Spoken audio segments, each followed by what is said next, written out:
All right, what up, people? You are through to the Combat Show. It's your boy Chig. Joining me as always are my two co-hosts. First of all, Ola, say hello to the people, Ola. Back again.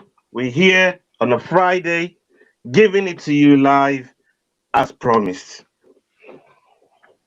There you go. And joining me as always is his antagonist, his friendly arch enemy, and that is Will. Say hello to the people, Will. Hello, here to remind you guys that Ola's points are not the only points that matter. See, started already. We're going to revise this a little bit, so I'm going to change the title a little bit by the time you see this in the playback. What we're going to do is we're going to essentially do a top 5 American list, a top 5 Mexican list, and then obviously we'll then go into the Francis Ngannou stuff. So in the meantime, please do stick a massive like on this video. Please subscribe if you haven't already. And then obviously we'll then go into the hearing myself. It's me. I can't even find the volume. You unprofessional motherfucker. Sound all Unprofessional I fucking. know. You wanna go there when it was off air, but now I got your ass. You know what I mean? We're live on it. And you're a bit unprofessional, you little motherfucker. So yeah, please do stick a like on this video as we go through. I'm hoping G the PT is here. My man always complains that we don't talk enough about boxing, yeah. And my man always turns up late to these things. So I'm hoping he's about, he's coming, or if anyone knows where G the PT is, give him a little nudge from me. All right, let's get to it. First of all, before we do, how are you guys? You had a good week? Great week. Well, I've had a fantastic week still. Week has been blessed, man. Week has been blessed still, you know what I mean? All I've been thinking about was Pettis. Yeah. Pettis. I mean, you could say Pettis. that. Great week. But for those of you who don't know, that fucker lost as well, you know what I mean? When you look at it in the cold light of day, that fucker lost, man, you know what I mean? Stop talking to me about Pettis anyway, man. Don't want to hear no more about that fool. Let's do it. For those who don't know, so I owe both of these guys some change. I'll give back to them at some point. Probably next weekend I'll give back to them. So they could expect that winning over to their accounts because I honor my bets. But yes, for those of you who haven't seen the review that we did on Monday, that review should be out. Make sure you go check that out. Basically, I owe this young man, Will, in the green, some money for foolishly thinking Cowboy could get the job done, even though I still think he was slightly cheated. Ultimately, it's what the judges think. And they voted for Pettis. And Ola, I foolishly didn't read the signs and backed Ferguson to get the job done. And the annoying thing is, straight after the show, I watched all the build-up, I watched the weigh-ins, I watched all the countdowns, and I immediately was like, oh, shit, he's going to lose this fight. Immediately. I wish I'd seen all of that prior to making the bet. I did warn you that Friday night. If you listen to what I said the way he's been talking all week. Yeah, and Ferguson was my guy. And Ferguson was my guy. And I went with Gagey. And you still didn't see the signs. Too much respect in the build-up. Like Yep. And I was like, oh no. Like if I had seen that, there's no way I would have made that bet with Ola. No way. I was trying to tell you. And to be fair, you did ask me if I'd seen Countdown, and I was like, no, I haven't seen it all yet. I haven't seen it all. Foolish bet, that one. So anyway, it is what it is. Like I say, guys, I hope you're well. I hope you're still putting a like on this video as you come into the chat room. What we're going to do now is go through our top 5 American and Mexican lists. The reason we're doing this, a couple of weeks ago, we did a British one. I think people were genuinely curious as to where the Americans and the Mexicans fit in. The other thing that we will do, probably in a couple of weeks' time, is just do our genuine top 10, doesn't matter where the heck you're from list. of best. Yeah, best all time. Well, first of all, we'll do an all-time one, and then we'll do the 30 years one, our own 30-year list. The Combat Show 30-year list. Okay, nice. Don't worry, I've Nice. got weeks of material for the show, bro. I always think about it. Don't worry Nice. about it. Don't worry about that. So, for those people keep complaining, we don't do enough boxing. We about to get boxing heavy. G the PT. And we'll also do a UFC one. Don't worry. Covered. We've got you covered. That's all as well. We've got you covered. All right.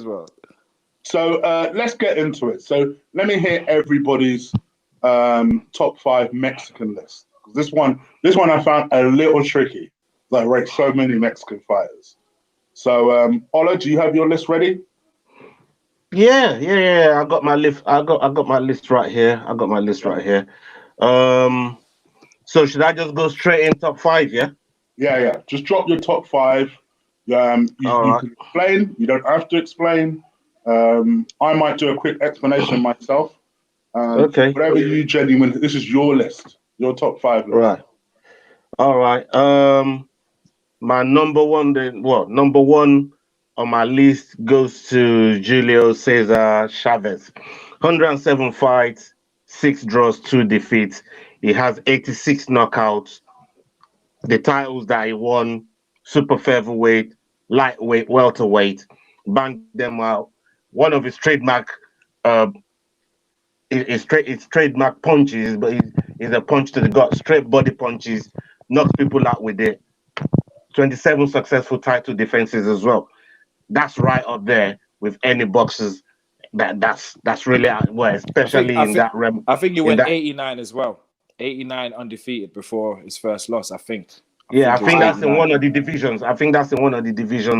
But like it went across 3 divisions. So it was just one of those guys that he just killed it out still. I got Ruben Olivares, 2-time bantamweight and featherweights. Oscar De La Hoya, got to put him out there. I was wondering if we put him that under American or see. I was he's Mexican still. He's technically Mexican American, but I will accept it for either list. Okay. If he fits in your American, you can put him there as well. You know what I mean? But Oscar De La Hoya is right in there, and I'll go with Rafael Herrera and Chucho Castillo for my 5th one. Okay. Nice. Okay. Will? I'll start from number 5. Barrera. No qualms about that. 4, Manuel Marquez. 1, Manuel Marquez. 5, and I mean 3. I'll give it to Salvador Sanchez. Okay. Remember him? Him? Yeah. Salvador Sanchez. And number 2, unfortunately, Ola, I switched your number 1 and 2. I made mine the other way around. I put Ruben over Cesar because I don't think Julio had so much. Like when you look at Julio, who he fought, there was no proper competition. Now, when you look at Ruben Olivares' field, there was killers. Everybody was a killer. Everybody was a Cesar Chavez, and he had to fight all of them. Cesar Chavez, towards the end of his career was when the competitive guys were coming in. So he didn't really get to meet the proper competitive guys. Yeah. He went in what's his name's era? Sweet Pea's era. So Sweet Pea wasn't a great he never had them great punch to face them great punches until his late time. So I'm never putting him as number 1 because of that. It's kind of like Deontay Wilder. If Deontay Wilder finished his career undefeated, would he be your number 1 ever? Nah, he would never be because of the competition he faced. Do you get what I'm saying? I'm glad to hear you finally say it. No. I just tagged along with Ola's thing. When Ola tagged along with me, I just went with it. Right? Okay. But, I have sense. I follow boxing. I have sense. Sorry. Okay. I do. Yeah. So kind of like that, in a sense for me. So Manuel Marquez was number 2, and Ruben Oliveras is number 1 for me. That's how I went about my list. Okay. Because Ruben Oliveras fought killers and beat all of them. He Okay. fought every killer that was Give me some around. food for thought now. I'm almost changing my mind on my list. So I look between two things. That's the main reason. All right. My number 5 is Eric Morales. Woo! Woo! Yeah, man. The guy went defeat 15 world champions in his career. First man to beat Pacquiao. First man to beat Pax. First on the big fight. Yep. I think for me, probably doesn't get spoken enough about the things that Only he did. because of what Barrera did to him, man. That's the reason. That's why I didn't put him in the list. That's why he didn't make mine. But I must admit, I can't. For me, he squeezed into number 5. He squeezed into number 5. Like Ola, I counted this guy in my Mexican list, and that is Mr. De La Hoya. Okay. I don't really pay too much of attention to the last part of his career, or the cocaine, or the alleged weird stuff he's doing now. But I very much pay attention to the early part of his career, obviously the Olympics, and then going on and really being genuinely one of the most pound-for-pound greats. Like I say, you could put him in any list. I think he's definitely a worthy Hall of Famer for me, and definitely deserves to be up there. And then I started to struggle because a number of people I considered for this. I ended up in the end going for Barrera, 67-7, 3-division champ. Enough said. And then I went for one Manuel Marquez. I just think for me was fantastic in everything that he did. Yeah. And then my number 1 was Julio Cesar Chavez. Like Ola, I think as soon as you tell someone 106, you can't talk to them. You can't talk to them. 86 knockouts. 86, bruh. 86 knockouts. What? And he was a multiple. Can I ask a question? Probably the best body puncher ever. Can I ask a question with that? Go on. So, with that being said, with you saying that, let's just say we were in that era because there's a lot of politics why people don't fight a lot. Yeah. If Wilder made it up to that number, fighting cans anyway as well, along the way as fighting everyone, would you appreciate him as well? The same way you appreciate Julio Cesar Chavez? Listen, for me, I give Wilder stick because I hate the way people put down AJ's efforts and then boost mine. That's the problem I have. That's the angle you come from. Angle, whatever. That's the issue I have. Like, for me, you can't, Ola makes a fair point when he always bangs on about respecting fighters. Like, how can you disrespect one and then boost another for achieving a lot less? I hate it when I see things like that. It's like, what? Thank you very much, Chig. Why? Thank you very much. Why? But ultimately, I respect any man that steps through the ropes in an octagon. You do realize, right, that to be a fighter is like you're in a chess match forever. Forever. 100%. Forever. You have to always play the mind game. I'm ready to kill someone in the ring. 100%. All these things are because you're trying to scare the other guy. You're trying to. And that's what Wilder's been trying to do the last few years. 100%. That's what he's been trying to do. He goes over the board. Yeah. He goes over the board with it, but that's what he's been trying to do. Kill or be killed get away in this business. Yeah. Kill or be killed. 100%. In any fight, in any combat sport game, it's kill or be killed. That's why I don't really take it. If you notice, one of my criticisms for Wilder has never been, he talks about killing people. In my mindset would be exactly the same. Okay. You're coming to kill me, bruh. I'm killing you before you kill me. Yeah, You but best believe. yeah, So but with everybody's level of intelligence is different. If I'm going to go against Anthony Joshua, I have to make him feel uncomfortable with himself. yeah. So maybe that's where Wilder's coming from. Yeah, I can understand. I can understand what you're Do you get saying. what I'm trying to say? I can have to understand what make you're him saying. doubt himself. I can have to understand make what him you're doubt saying. himself. Mind games, I don't mind. Mind games, for me, I don't mind. Like you saw But it's Tyson from Fury. that's what I'm saying. You It's saw from both Tyson Fury sides. recently, as 3 days ago, come out and just on a random just said, "I'm gonna batter AJ," just for no apparent reason. I'm gonna batter AJ. Like, all right, Yeah. mate. No worries. I know. Because Just like those that. little Just jibes, like that. you best believe they're sitting with AJ. Mm. They're sitting with AJ. It's just annoying him a little bit. He pretends it won't bother him. And then in a couple of months' time, for whatever reason, Fury will call him a dosser. Then he'll say something nice about him. Then he'll say that he's a bodybuilder. He mixes and matches it. He's very, very So have clever. you not heard Wilder say great things about Joshua before? He will say good things about and then kill Hearn. He'll go against Hearn. There's been many times where he said, I know told you his. Joshua. I know his main issue is Hearn, 100%. Exactly. His main issue is Hearn. Which is why it's your main issue, because I know you love up someone. You love up some Wilder. You love up Wilder just as much as Ola loves Khabib. That's no,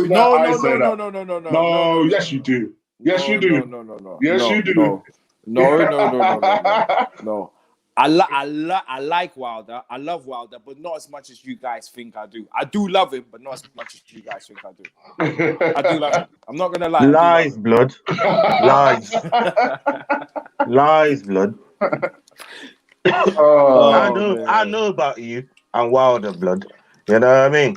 Don't even. You know what? That's a conversation for another day because we're on time limits, man. Otherwise, I would have fired up your clock tonight. You get me? But we're on time limit. We're keeping it pro today. We're strict. You know what I mean? Archie, get him. He's moonwalking again. You know what I mean? We know about you, blood. We know about you. Oh god! I love the way Ola just has Archie on him. It's like, Archie, this is your job. Get him. Oh man! All right, so let's do our American list. Now, our American list should be pretty. Everyone should pretty much know what we're doing here. Ola, do you want to start your American list? I might go from 5-1. Sugar Ray Leonard. Everybody knows about that guy. It's a mad toss up between him and Shane Mosley, but I'm gonna go with Sugar Ray Leonard. Number 4, Rocky Marciano, 1947 to 1956 title. Only undefeated heavyweight during that era there. So that's a big one. Number 3, Floyd Mayweather. I mean, 50 and oh god damn it, like you can't. That's just something that's unheard of. I mean, it's just unheard of. And Mike Tyson comes in at number 2. Another one, the youngest heavyweight in the world. Still lost. He lost towards the tail end of his career. You know what I mean? And he had a little bit of trouble with freedom, if you like, so to speak. So every now and again, you know, the guy can't stay out of trouble. But my God, another terrifying guy. But Muhammad Ali, we know he's number 1. Cassius Clay, undisputed, number 1 for me. My opinion, because I see somebody's already twitching in the upper screen because I put Muhammad Ali at number 1 and is about to tell the world why Muhammad Ali is not number 1. No, you're twitching. As soon as I put Muhammad Ali up there, you start twitching like you got fucking epilepsy or some shit, blood. You know what I mean? It's like you're some bait on a fish hook. I don't know why you're twitching, man. You know what I mean? Let's hear your shit. Fam, you just didn't see it. We all saw it. So Ali was number 1, yeah? Ali's number 1. Okay. All right, over to you, William. I go with number 5 being Andre Ward. I went with styles. People I like their styles of. I didn't go with records or anything like that. Just like went with people I like their styles of. Because America is vast, so I had to go with a certain angle. My angle was if you gave me a top 5 team to select, like top 5 players, what I'd select from my starting lineup. Andre Ward is number 5. Sugar Ray Leonard as number 4. Okay. Muhammad Ali as number 3. I knew you was twitching. I knew you was twitching, blood. I could tell you was twitching. Man didn't even know he was twitching. I knew straight away. There's no way Ali's number 1. My man, Fam, your body language, man. Fucking, it don't lie, blood. You man lie, men lie, women lie, body language don't lie, blood. You know what I mean? Nah. Listen. You do realize, yeah, that me and you've been talking about carry on, right? So you already know I never have him as number 1. That's why you already knew. It wasn't a fast twitch fiber or anything like that. You already knew. You already knew. I never had him as like a bait on the lake, blood. Nah, you knew I never had him as number 1. That's why you put him as number 1, because you knew I never had him as number 1. All right? Yeah. Number 2 would be Floyd Mayweather. Okay. The number 1? Sugar Ray Robinson. Okay. I'll say it from the horse's own mouth. Number 2 made my number 1, 2, 3 pick for me. Number 2 made my 1, 2, 3 pick for me. Number 2 said it this way: would you ever put me up against a novice? Like, would anyone ever put me up against a 19-year-old novice to fight now? They'll tell me no, it's murder, wouldn't they? Because when they put him up against Canelo, everyone was like, nah, Canelo ain't old enough for him. Canelo ain't experienced enough for him. But a 19-year-old Leon Spinks beat Muhammad Ali. Oh, man. Okay. And he also said the only man he felt would beat him was Sugar Ray Robinson. Any man that goes 175 or whatever fights, yeah, and about 8 losses or however many losses it was, and he had so many wins, yeah, he retired, came back. They had to, they beat him during his comeback from his second retirement. You get me? They wouldn't have got him if he didn't keep coming back. Do you get what I'm saying? So because of that, and also every boxer alive, living, has said what Sugar Ray Robinson used to do in a ring was just like we're watching Anderson Silva and Jon Jones all rolled in one fight. Like something of like, it's just crazy to imagine. That's why I put Robinson as number 1. Okay. And I take Ali out. Ali would have been number 2 or number 1, but the losses he had and the nonsensical losses he had. And also, I also criticize Ali for Frazier's loss, right? For me, yeah, if you're the greatest fighter in the world, and Frazier's first loss, Frazier started hitting him with a left hook from early on. He never adjusted to it. Ended up breaking his jaw with that left hook. He never, from the first round, and he knocked him down in the 14th round.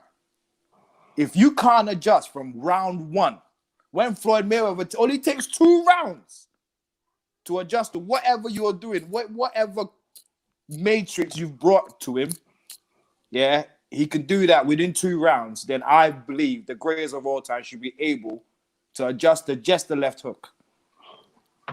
Because in the second fight, he did adjust to it, but do you know what I mean? It just showed that Mayweather's a little bit, I don't know, maybe defensively well ahead of him. Because Mayweather can nullify. Stop trying to justify rounds. Why you didn't put Ali at number 1, man. I'm just saying, because I know everyone would chew my head off. Well, you made your bed.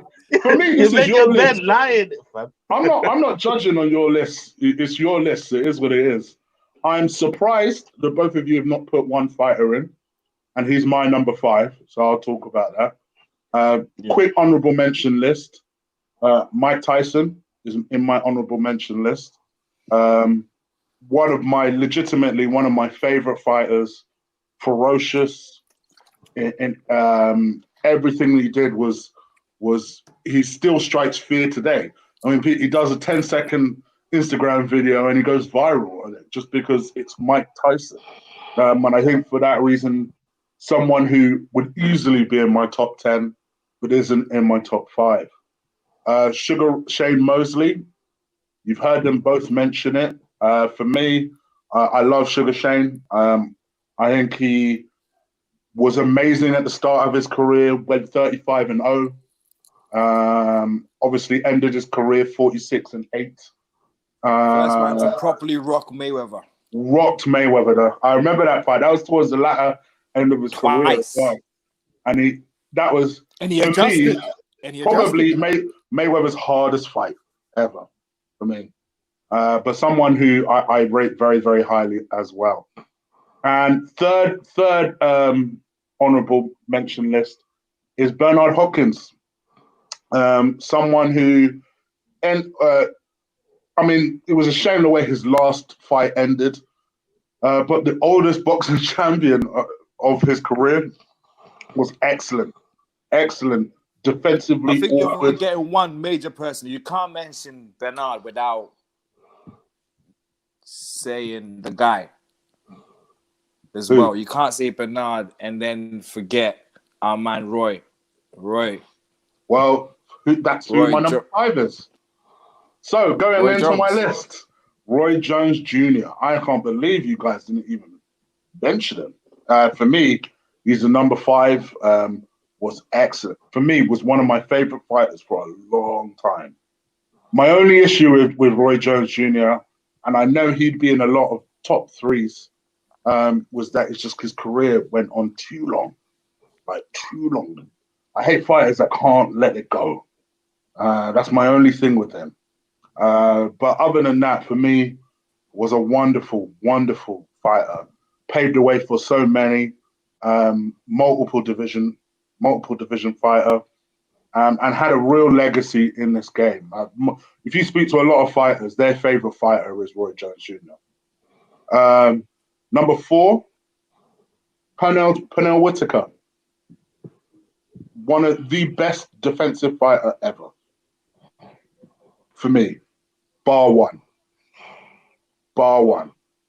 Ended his career 40-4. Excellent style. You can tell the sort of boxing style I like. Hit and not get hit. I love that type of style of fighting. And you can see why, for me, he was number 4. Number 3, Floyd Mayweather Jr. Finished the game undefeated, 50-0. Legend in this game. You can label any criticism you like at him in terms of the Ortiz fight, the way that played out. The fact that he didn't take on Pacquiao maybe in his prime. But to me... He destroyed Pacquiao in his prime. I still think he would have beaten Pacquiao this time, yeah. He destroyed Pacquiao in his prime. It may have been a little bit more awkward than what ended up happening, but I still think he would have beaten Pacquiao. So, yeah, he's my number 3. My number 2, I rate Sugar Ray Robinson a lot higher than you guys. For me, absolute legend of this game. He was my number 1. What do you mean? Sorry. Ola. It was Ola that had him number 5, wasn't it? Sugar Ray Leonard was my number 2. Man. I change my mind on my number 2 and my number 1s all the time, by the way. So what I say today might be different in 2 weeks' time. I always do this, but wait. Who's number 1? Is it Leonard or Robinson? Sorry, Who did you just say? I said Leonard. Oh no, that was my number 5. Sorry. Yeah, that's what I thought. I thought so. Yeah. I thought he was one of your number 5s. I'm sure it was. Oh, yeah. I'm sure it was. And then my number 1 is Ali, which I know is not necessarily the boxing hardcore popular choice, but for me, I loved for me, he was all encompassing. It wasn't just the style of fight; it was how he put the game on the map. It was the way he ran his mouth, the way most of the time he'd be able to back it up. I take Will's points in the losses he had were bad losses, but they often are. They shouldn't have happened. They often are. When you look at the boxing greats, the ones that were defeated, they're often dumb losses, like losses that like who beat you? Yeah. They often are. Yeah. So I don't necessarily put it on it for that. For me, he's human in that respect. But for me, I can't. Like I say, tomorrow it will be Leonard. It will be. But I think for now, I just put Ali at top. But I do love Sugar Ray Did Robinson make your list? He was, again, I debated between him and Roy Jones Jr. for number 5. My attention Robinson. Yes. Okay. Yes. Okay. Roy would be he'd be 6th if it makes any difference. He just missed out on my top 5. For me. I can't believe Robinson is that low. Yeah. Robinson could be all of them, you know. Yeah. All of them. All I know. styles. I've gone with that. All styles. I've gone with that. Okay. So yeah, causes debates, as you can see, even causing debate here, but this is where I put him. And that's a lot of the reason I don't put Oscar in the American list, because for me, he's not in the top 10 in the American list. But in the Mexican list, yeah, I put him in there. What do you guys think? I saw Ola put that question earlier in the chat room. What are your top 5s? You know, I know you can sit there and say, "Oh, Chig, what are you talking about?" Ola, what are you talking about? Will, what are you talking about? Put your top 5s in the comments. Interact with us. Let us know. Be happy to respond. I promise. All right, so that's the boxing stuff almost done. I wanted to just ask your opinion very, very quickly. So it seems like a match has been made. Oh, what do you think about this Mike Tyson versus Holyfield match? I'll let you go first, man. You're a boxing guy, man. You know what I mean? No, so you go first, because we'll talk No. I want to hear your opinion on this. I want to hear your opinion on this. He asked your question. Why are you making this a long thing? He asked your question. Just go. You're ready for the smoke. Like Sammy Gruner said, you're acting like you're ready for the smoke. Come on, go ahead. Go ahead. Give us some smoke. Smoke. Come on. Dickhead, man.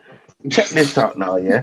Fucking when I see Tyson preparing the way he did, a lot of the people that's coming out wanting that smoke with Tyson, he's got no shortage of people coming out with it. I'm not sure. I've not seen anything. If you've seen it, great, but I've not seen anything that says anything is officially made. I was listening to him today on something that he did for an hour and a half, and they didn't even go anywhere near it. So, but someone like Holyfield, if he gets in there with Holyfield, I know. Look, these guys are they've got crazy power, and in their prime, they were right up there in some of the best boxing matches that boxing history has got to offer. So when they're not coming out saying they want to do something for charity, in today's climate, charity is a good thing. You know, then you can't go wrong with giving something to charity. So I'm not opposing it. I'd watch it. Will I pay for it? Chig will pay for it. You know, yes, Chig will pay for it so I can watch it. You're 20 quid. You're 20 quid. That's what you get you get that shit. But Chig will pay for it. I know the link. Yes, but yeah, you see where I'm going with that, fam. So yeah, man, why not? You know what I mean? Let's let them get it together. I don't care who comes in the ring with Tyson. Somebody is gonna come in there. Even Tyson Fury's dad is coming out with the Far Cry. You know what I mean? He made a big video talking about how he's willing to die and all these type of stuff. And I'm thinking, rotted. You know what? If you're really willing to die, man, like you can't. I know you say you're willing to die for the cause, but then if you really see the people that really died for the cause, I don't know if you'd really want to be saying that, but you know what? I respect it. They want to fucking put it on the. They want to put it on the line for a good cause. That's charity. Let's If go, all the yeah. process is going towards charity, then I can't oppose it. But I want to see somebody get hurt. I don't care who it is. Somebody. I want to see. I want to see somebody get hurt. Blood. I want to see some. I want to see somebody get put away. I want to see somebody in a wheelchair. I want to see someone get transported. I just want to see someone get hurt. And the people that are being spoken about, they got the potential to put some hurting on you. So, yeah, I'm really excited about it if it comes to pass. I think it will come to pass. I mean, because it's charity, the boxing license shouldn't be hard to come by. So, I mean, if KSI and that other fool can get it, then why not? You know what I mean? I don't see them Yeah, not but giving it to they're this guy. younger though. They're younger though. So Yeah, what? So what? and They're they doing it for did. charity. People are Yeah, less but worried about their they health. did an amateur boxing one first. They did an Yeah. amateur one first, so Yes, they had but the they chance to get are a license.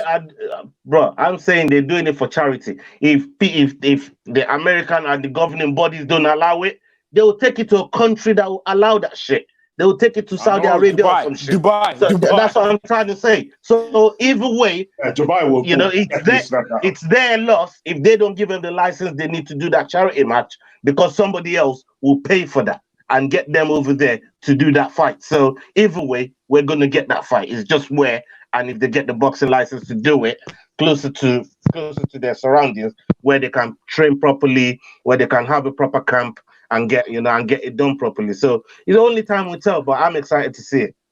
Yeah, I think Saudi Arabia would definitely snap that up because they still pay for wrestling shows hoping to see Hulk Hogan. So they don't care. You can tell them Mike Tyson's coming out of retirement. They'll pay a money for that. Trust. Newcastle owners got money to burn, man. Don't worry, blood. You know what I mean? They'll pay for that shit. They'll pay money for it. All right. I told you GDP2 won't be here.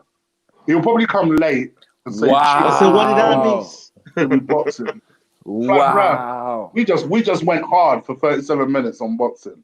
So we're about to transfer over, and that is to Francis Ngannou versus Jon Jones. We're wondering what we're talking about. That match has not been made, but in the last day or so, a couple of weird things have happened. Essentially, from what I gather, fans have been asking him, about, are you going to fight Francis? It's been a dream fight for a little while, just bubbling under the surface with fans that, for me, I've said it myself on this channel, the only compelling fight left for Jon Jones, in my opinion, is Francis Ngannou. That's the only one where I'd be like, oh, okay, that's interesting. And clearly maybe a fan has asked him, and he said, listen, I don't know why you lot are so confident that Francis will get to me. His technique is too slow or whatever. And in any case, I'd need a lot of money, is essentially what he's saying. Francis is like, okay, if you think you can handle my technique, no problem. I do agree you have nothing left to achieve at light heavyweight. Maybe UFC can essentially arrange for us to fight. Then I thought that was that. And then Ola comes into our group chat and goes, look what Francis just put on Insta. And I'm like, I've missed part of this story. Why did Francis just do that? Right? So I looked at Jon Jones Insta, and Jon Jones puts up a video of Francis essentially missing punches from Stipe and then getting taken down. Saying, essentially saying that he would miss these punches with me all day, I'd kill him. And so Francis is like, hey? So then he puts a still of Jon Jones getting punched by Santos, another one who me and Ola thought genuinely beat Jon Jones that night, right? And then Francis was like, if you let me touch your face like this, you're gone. You're finished, essentially, which I tend to agree with. It's not nice. Now, we've had a debate about this genuinely all day in our group chat. Mainly between, you know what Ola and Will are like. You think this is just for show? This happens on WhatsApp. This is what I say to Archie This and ain't just a Aaron. show Like, thing. this guy is like this every fucking day, man. Get on my fucking tits, man. They Like, go get on my back and tits, forth blood. They fucking like drive me a out the dog. fucking wall. For anyone that has a cat and dog, right? And the cat and dog, you don't mind I'll like be the dog, they by don't the might way. actually like Just- Oh, the cat. shut up. They Shut don't up. might actually like the cat. I'll be the dog, yeah. But the dog and Nah, cat row and they go back and back and forth, back and forth. I'm like, brother, what the heck is going on here? My phone just keeps buzzing. Well, Yeah, you be the dog, the Chihuahua dog. Dickhead. well. Below the belt. Yeah, we will talk about also the Connor stuff as well. We'll come to that. How do you see where's this situation come from? How do you see it playing out? What was that to? So Will. It sounds like Ola's gonna get his wish, innit? Because Ola's been wishing this for months, and I tell you, even before, yeah, anybody had a thinking of Jon Jones going up in heavyweight, Ola was wishing this on Jon Jones already. It's like Ola knew the gods would somehow like just congregate to make this, to manifest this fight. I don't know. I pray to the fight gods, man. You know what I mean? I really do worship the fight gods, man. This sport is my religion, fam. You get me?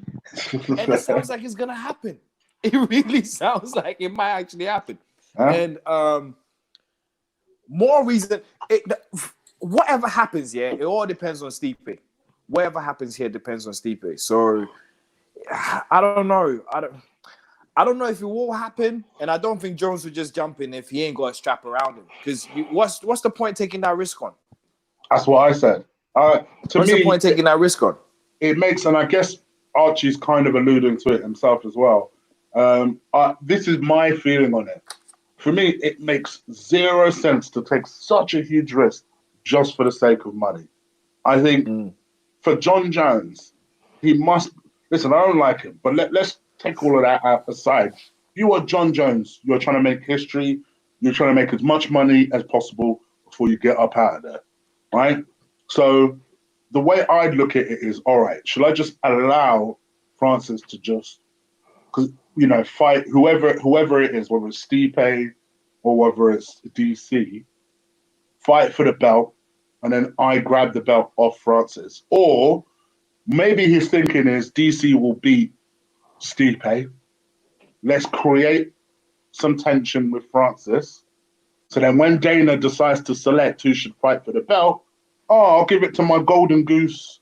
Well, it's not really his golden goose. His golden boy and Francis for the belt.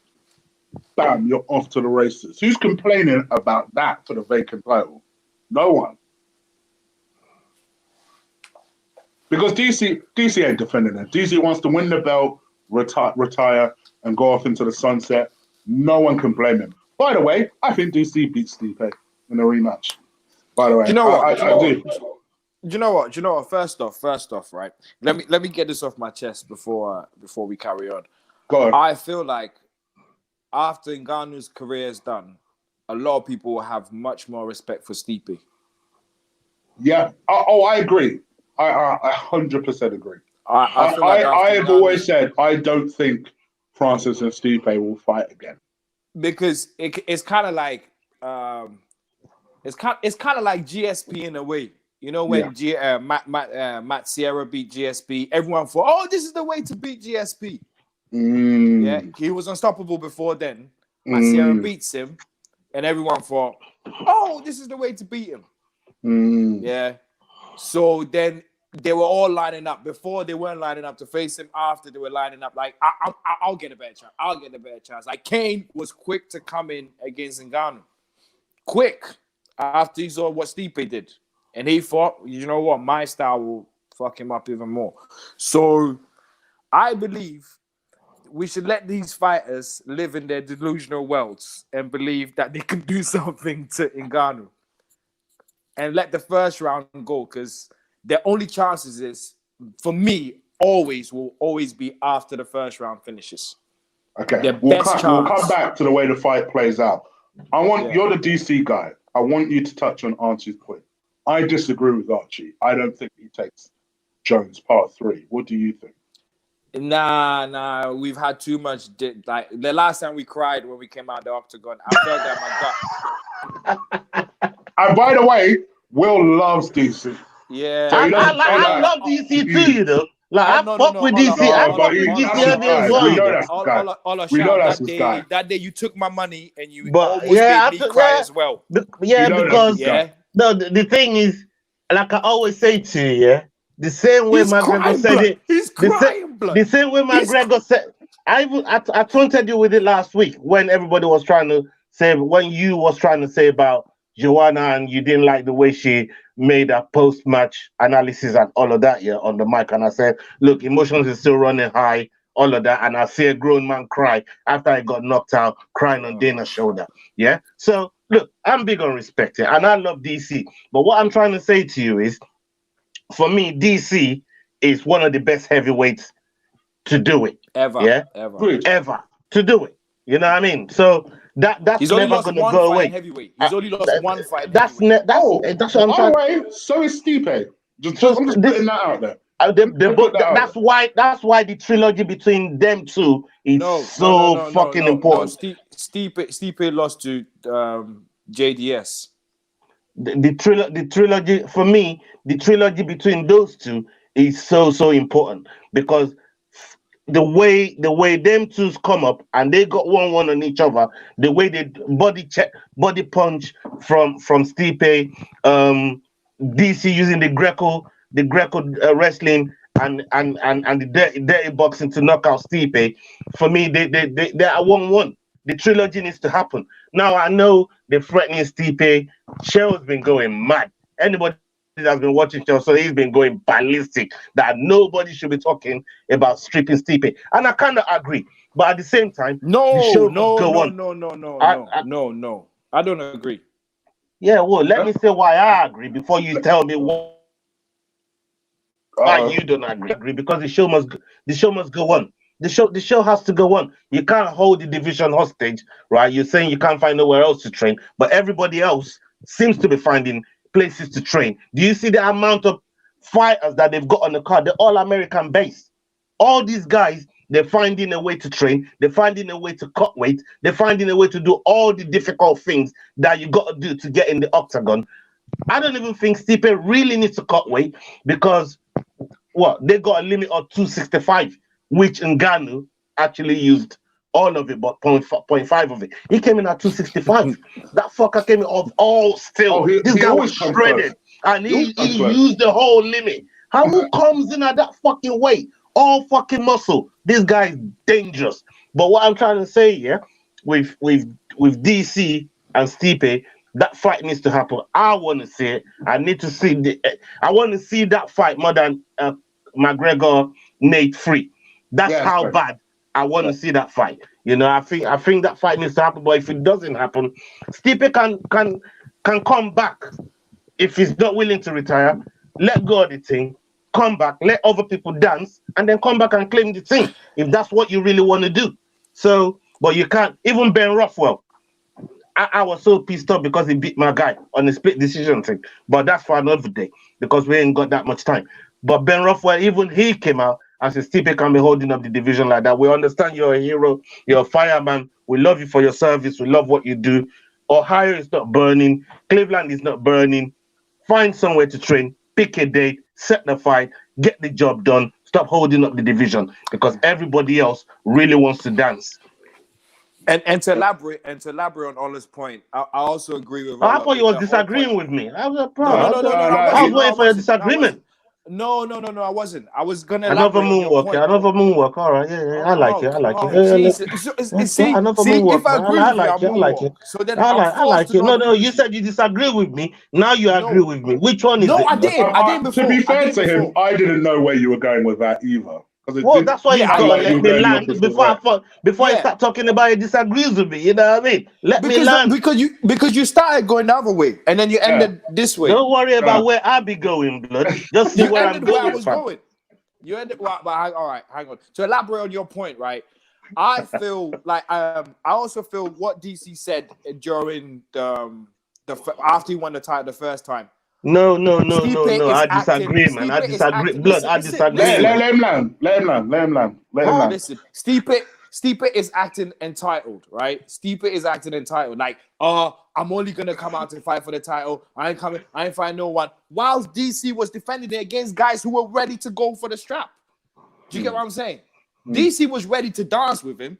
He didn't want he wanted it by his way. Oh, we do it this time. DC was like, nah, I'm fighting this guy. I ain't got time to wait for you. Fuck you. I'm fighting Brock. I ain't got time to wait for you. Fuck you. I'm fighting Derek Lewis. I ain't got time to wait for you. Fuck you. He just kept it moving. Yeah. Sure. Until Stipe fitted for Stipe again to come in. Stipe got a title. The first thing when they asked him, so what are you gonna do? I don't want to think about fighting. So what the fuck you got a title for? What did you come to get the title for? You don't want what did you come to get the title for? If you don't want to think about fighting after you've won, what did you come to get the title for?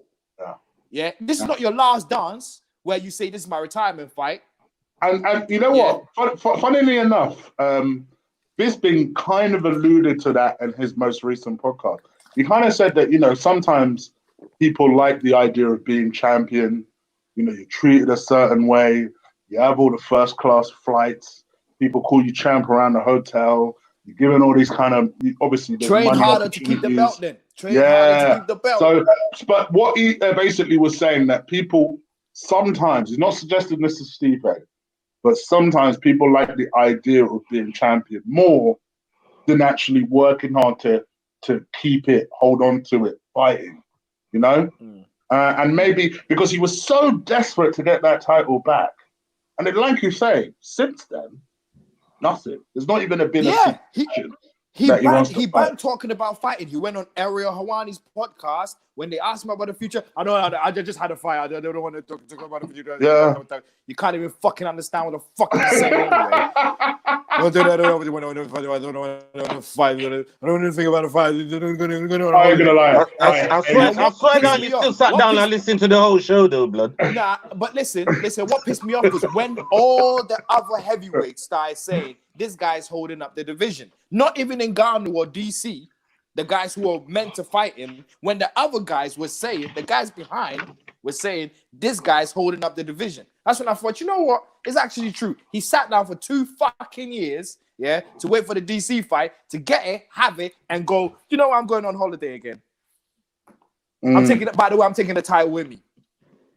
And that's where, to be honest, before COVID, it's been 8 months before COVID. For me, if after 6 months you've not signaled your intent to fight, you either get stripped or an interim needs to, at the very least, needs to be brought in. So you understand how I feel about Khabib now? You understand how I feel about Khabib now? Well, what are you talking about now, DK? What you trying? You got my attention, blood. Stop fucking playing with me, fam. Stop ramping with me, blood. From my perspective, stop fucking about, man. Why I disagree with Archie? That got my attention fast, blood. Why I disagree with Archie is pretty simple. For me, I noticed the way, especially if you hear the way DC talks about Jon Jones, the way that fight, he feels he lost that fight. He lost that grudge match. The way he sees it, he's very, very magnanimous in his situation. He just feels like he lost it. Like, what? It's not a feud anymore. I got knocked out. And Archie, to elaborate on what you're saying, even if DC wins, it's 2-1. It's 2-1. Exactly. It doesn't matter. It doesn't make any sense. He's so competitive. He's so ultra competitive. It's not a money thing for DC. It's more about the fact that I'm better than that guy. I'm better than that guy. He feels he lost. And I think that actually that's why I'm so happy for him in this heavyweight situation, because he's crafted a different part of his legacy that has absolutely nothing to do with Jon Jones. He's almost become a success in spite of the fact that he lost quite badly to Jon Jones, and actually he's gone on and had even more success because I was worried for him at one point that his entire career would be based on chasing this Jon Jones elusive victory that always seemed to slip him by. And now that he's moved past that and created a part of his legacy that he can look back and say, you know what, I did okay. I'm a two-weight world champ. There's not many two-weight world champs in UFC. I did all right. And believe me, for me, he goes down as one of the best ever. So yeah, I like DC. For me, I have no issue with DC. But what I think is what will happen is that DC will beat Stipe. And then what will end up happening is that Dana will sidestep Stipe completely and make Francis versus Jon Jones for the because DC will retire. And DC will retire and be interested to see what Stipe does after that.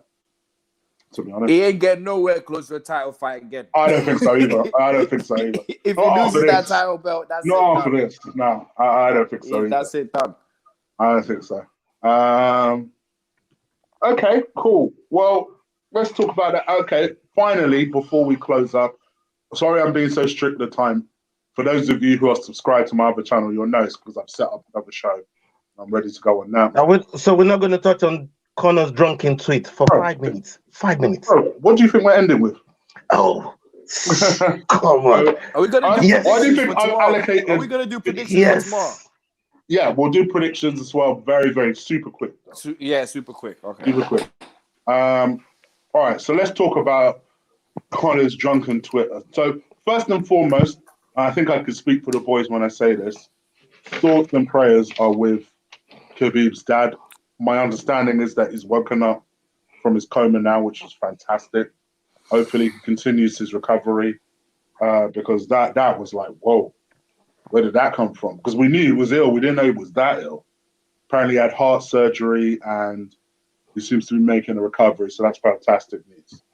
Having said that, prior to all of that, and it really started from Monday onwards, basically, Conor just went on a drunken rampage. He stole Ola's bottle of Proper 12. Proper 12. Proper 12. Came back for his bottle. Down the damn thing.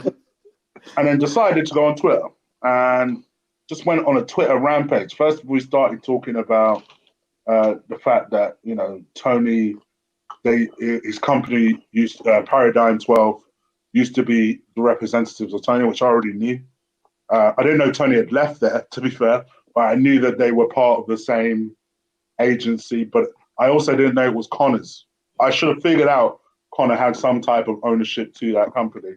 But basically, he was talking about the fact that Paradigm 12 always had represented Tony very well, but that he was an embarrassment out there and yada yada against Justin Gaethje. Then I think Tony hit back at him saying that Conor essentially owed him money and that he's essentially a waste of space. And that Conor then started talking about the fact that he was acting like a drunken idiot. Just loads of exchanges. He then got into a mini spat with Dustin, saying that, you know, he tried to be matchmaker, saying that, you know, loser gets Dustin or some crap like that. And I was just like, so disrespecting Dustin, who I think would, funny enough, I think he would dust him up today. Then he started taking shots at his favorite person to take shots at, and that is Khabib. And him and Khabib were going back and forth for a minute, talking about how Conor, first of all, Khabib said that Conor likes legs, things like that, and likes tapping out, which he didn't like. And they were just going back and forth and back and forth. What do you guys think? Let's start off with all of this, Bram. What do you think? I mean, look, this is proper vintage Conor, and look, without Conor coming with this type of talk, we're not talking about him. He knows these 2-3 people in the pecking order because Khabib has been telling him the whole time when they were signaling the whole talk about, oh, Conor and Khabib returning and that. Khabib is like, listen, you ain't fought no one in the winning streak. Actually, go and fight Justin. Go fight somebody that's won a fight. Go and fight some of those guys. He didn't want it with Justin. Obviously, we just saw why Conor didn't really want it with Justin. even though I believe it'll still be a good fight, between both of them because of their striking abilities. And I believe Conor's one of the very best with range, striking, accuracy, and he can definitely use that against his opponent. We've seen him do it many, many times. Eddie Alvarez is a fighter that I really, really respect, and I see the way Conor dispatched him, right? I'm not going to look. One thing for me, yeah, is this. You have to look at the people that are there for Conor available right now, because Justin already had a chance to go with Conor, and Conor did not oblige.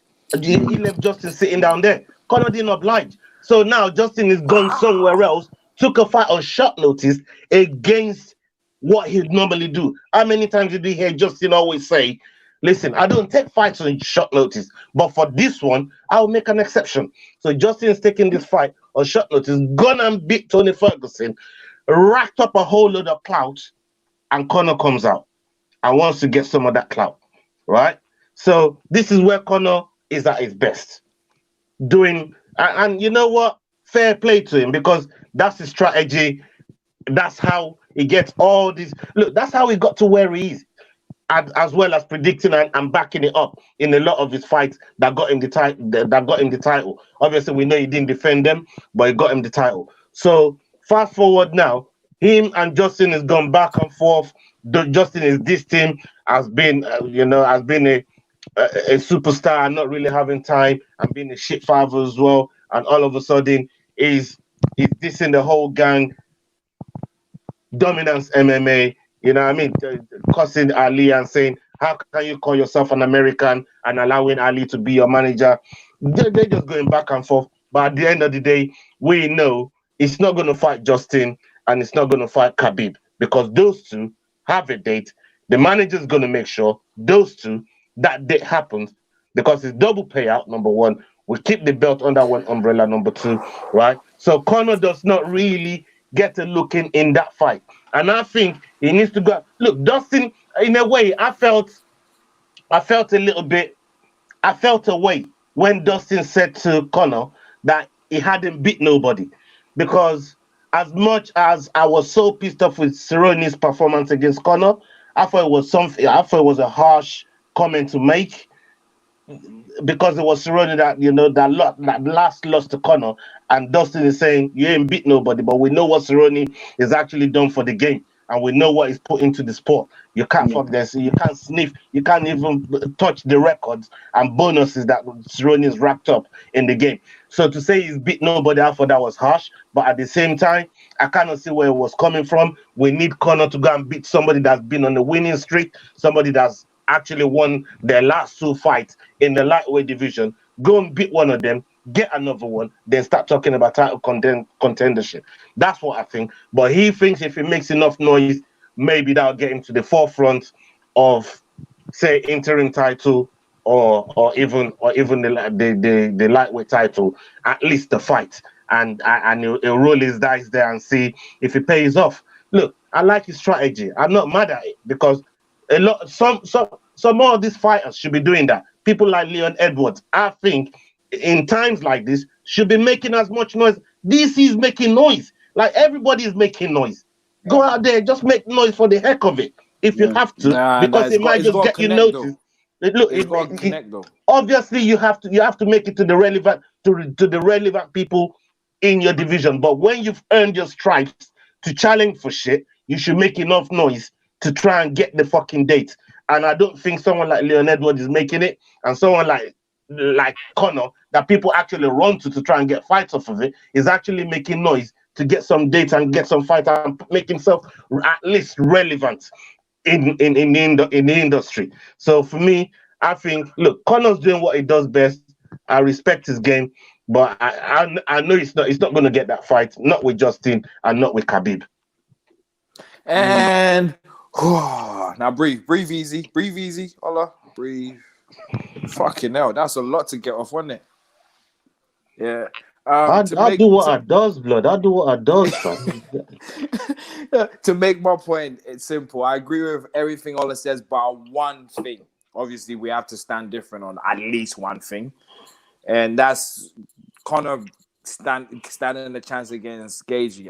I've been one that said even before this Saturday that Conor never stood a chance against Gaethje because Conor's not a dirty fighter, and he won't. How can I say this? He won't go in the trenches against. Once he goes in the trenches, you will all see what happens. So Gaethje, don't even mention it. But everything Ola said, other than that, Conor's a clout chaser. He had a chance to fight Gaethje over Cowboy, chose Cowboy, even though Gaethje had just beat Cowboy, and it would have been much more legitimate if he beat Gaethje, because Gaethje was on the fringes of the title as well. He was also around them areas, so it would have made it much more an easier argument. He went for the longer road. I mean, the easier road, you say the longer way to get to the title, which he's finding out now. So yeah, so this is what he's going to deal with it. Okay. But yeah, I agree with what everything Ola said. Okay. I think for me, I agree. I think I'd love to see Conor. I think Tony might take a break for a while, but I'd love to see Conor. No, Khabib might take a break. Khabib might take a break. He don't look like he wants to fight anytime soon. So maybe Conor's prediction, particularly with this ongoing situation, see you in July might happen. Man, maybe you're right. Maybe you're right. When I saw his dad's thing, that's the first thing I thought about. I thought, whoa, did Conor know something before us? Because you talk about July, interim fight, maybe. And then they announced Khabib's dad. I think Gaethje kills him. I think Gaethje kills him. I know. I want that fight. But anyway, we'll see what happens. But yeah, I think it's a fair point. Conor, the Conor problem. I hope he doesn't get a title. Oh, I hope he doesn't get a title because we know he doesn't. Dana loves him. Dana loves him, so he'll be close to a title anytime soon. Oh, we'll see. We'll see. Very, very quickly. Yes, we did see the absolute destruction of Anthony Smith yesterday. Very, very, very, very brief thoughts. What are your thoughts on that, fella? Right. Look, Conor made a statement and said to Justin Gaethje that I will pluck out your teeth and put them on the necklace. I swear to God, Justin was picking out his Glover Teixeira must have thought, you know what, Conor, I'm gonna beat you. I'm gonna beat you to the punch, man. I'm gonna beat you to that one and start plucking out some teeth. My man was picking his tooth off the floor and giving it to the ref. I mean, who do you blame for that? Who's responsible for that kind of situation? Because all of the above. Ref. What, the ref, the corner? The corner. Apart from Glover. Can I say something? You got right now, Dominic Cruz was watching that fight wondering how the fuck was his fight stopped. Yeah, watching that fight. Yeah. Dominic Cruz, because how many times did Anthony Smith turn his back on him like he didn't want it? How many times did he curl up like he didn't want it? Yeah. How many times did he just not do anything like that? And the ref still did not read the signs. Yeah. He said, and they call him like, see, this is another thing. I get the respect the fighter thing, but sometimes it's bollocks, man. Glover should have said it like a real man. Nah, you ain't no motherfucking Lionheart. You were ready to quit every time you were speaking to your cornerman. You just didn't say it. Even at the end of the fight, Glover's quite a nice guy, though. To be fair, but I know. He's quite a nice guy. Like even I would have said, look, young nigga, you looking to quit every round. After the first round, you peppered me up in the first round, and you were nowhere to be found. Smith doesn't deal with it anyway. Sometimes it do be like that. He's a good analyst. He's very articulate. He doesn't need. This is another one that just does. He doesn't need to do this fighting. He's not going to be champion. Let's just be real here. I think he just needs to relax for a bit. Also, another myth in MMA: don't keep Jon Jones's mouth in the week of a fight because it never turns out the way. Even Adesanya found out, it never turns out the way you think it will. Agreed. Yeah, agreed. Just keep your eyes on the prize ahead of you, not Jon Jones. Keep your eyes on the prize. Agreed. Did you not hear about Luke Rockhold kicking some homeless woman in the fucking mouth or in the face? No. That's the only people he can knock out anyway. So yeah. So apparently, this This is a quick thing. Apparently, this woman was trying. She's a homeless woman. He's busy walking his dog on the street. Going for that 1 day exercise. This woman, I walked past her. She must have begged him for some money or something like that. He didn't oblige. She went to spit on him and give him some COVID. and before the thing could leave her mouth, he put a front kick in her mouth. I said, "Yo, hold that. That's some money for you." And he kept it moving. I need to see that. I need to see that clip. So everybody's been on fucking Rockhold's case saying, "How can you beat a woman? Blah this, blah that." That's the only person. Yo, fam, this was like earlier on today that I saw the news. Oh, today. Oh, okay. All right. In normal circumstances, I would absolutely bash it for that. But what was it? A couple of days ago, I read this story about how one black woman in the UK died because some dickhead guys. Yeah. And then she ended up passing away like 3-4 days ago. So Rockhold got a lot of flack for it for hitting a woman, but at the end of the day, in this current climate where COVID is literally everywhere, and someone is trying to spit at you, you know what I mean? If you put a foot in the mouth before they fucking get the spit out, good on you, man. You know what I mean? That's what I say. I don't care if it's a man or woman. That spit is, you know what I mean? That spit can kill you, man. Straight. That's a you got an Anderson Silva kick. You got an Anderson Silva kick. Yeah, man, one of those. You know what I mean? Straight front kick in the mouth, man. Hold that. All right. Very, very, very, very quickly. I did build this into my thinking that we'll run 5 minutes over. Let's use that for predictions, but literally just the top 3 matches tomorrow. So, Will, do you want to go quickly first? I thought I would go because I ain't got a list yet, so I'll go by honest list and then cool. Go ahead. Oh, you see, I'm always the one that's prepared around here, man. God damn it. Right, main card, Alistair Overeem, Harris. I'm going to go with Harris. I think Harris has a point to prove that, an incident happened with his daughter, his stepdaughter, shall I say. She got kidnapped and murdered, and he's been through a very, very difficult time over the past, say, 8 to 10 months. So this is the first time coming back into the octagon since that incident. So I'll say Harris, Claudia and Angela Hill. I like Claudia. I know Claudia's your girl, Chig. But I'm gonna go with Overkill. I'm gonna go with Overkill, Angela Hill. You know what I mean? She's my girl. Recently, hasn't she? Yeah, man. I ride with her. I'm gonna go with Angela and Dan Ige versus Edison Barboza. I saw Barboza on the weight cut today, man. Jesus Christ. He's fighting at featherweight.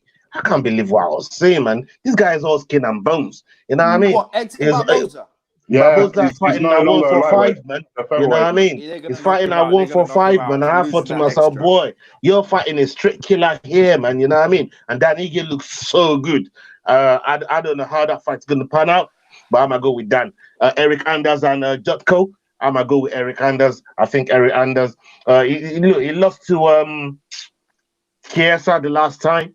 He gave him a rough time with the wrestling. You know what I mean? But I think he's got to come back. He's got something to prove. He's on a 2-fight losing streak, and he needs to fucking come back with this one. So he's gonna get Jutko and Sung Da Young. Is it Sung Da Young?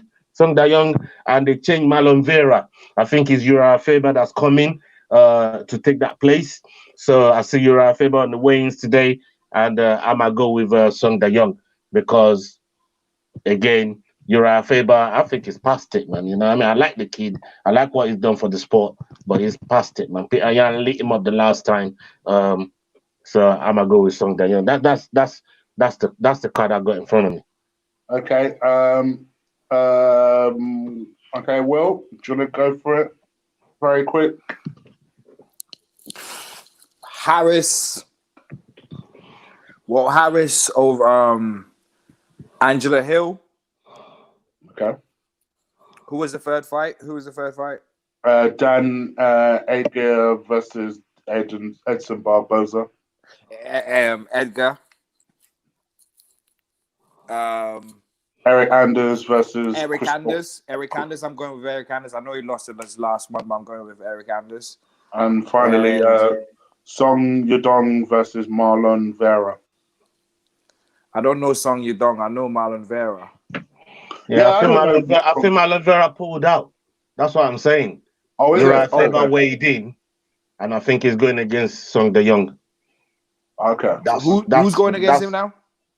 Uriah Faber. Uriah Faber. I'm Yeah, I going saw with him weighing in De Jong. earlier on. Song De Jong. Song De Okay. Jong. For me, I'm also going to go Walt Harris. I'm going to go Claudia, even though I think Hill's been on a run. I'm gonna go Claudia. I'm also going to go Dan Ager. Yeah, I'm biased straight up. I'm going to go Dan Ager. I'm going to also go Anders. I tend to favour Anders against most guys, so Me too. I'll go Anders. And if this is true, with Faber, like you guys, I think Faber's done. I don't know why he came out of retirement. Money, I guess. I'll go with the Song Yudong character. All right, that is that. Thank you very much for everyone that has watched this. I hope you guys have enjoyed the show. I noticed the subscriber numbers are up. Brilliant. Thank you guys so much for subscribing. Keep on subscribing. Keep on going. You're going to see some more changes.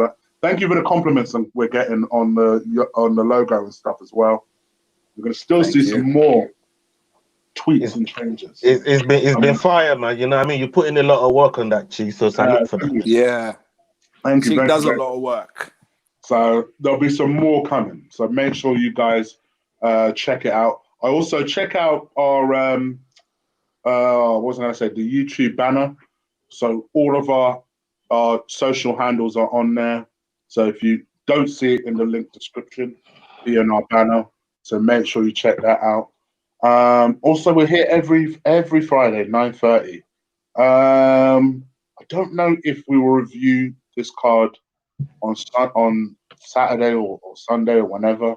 We might do. Can't we sort of do it like? Can't we have an hour slot or something to just go out? Because there'll be something will happen and we'll talk about it. Something will happen. Yeah. Just have an hour slot. We can do something. Yeah. We can do something. We can do, even if it's a half an hour. 5 o'clock in the day. With you, and it usually depends on